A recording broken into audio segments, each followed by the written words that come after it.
All right, well, let's talk about the labor market, because that is perhaps one of the positives that many analysts are saying could in fact usher in a soft landing, that you could have this Goldilocks scenario, that there's still hope because you have an unemployment rate at 3.4%. That's the lowest since May of 1969, according to the latest jobs report.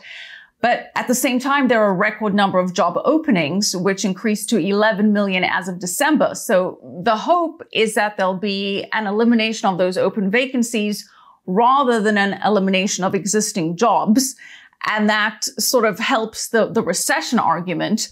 What's your take there? Of course, that has implications for inflation as well, but what's your take on that scenario?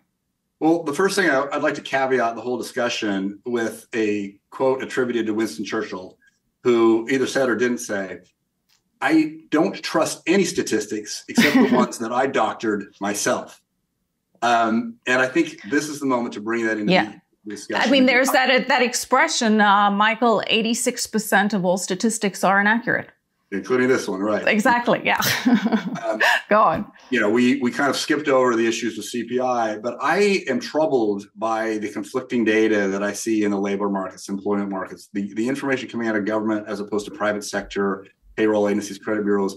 It's confusing. It doesn't line up. I'm not an expert on this issue, but when I see these kind of gaps and distortions, if someone loses a job, and they get 2 part-time jobs back that are paying in combined 80% of what they were making before, have jobs gone up?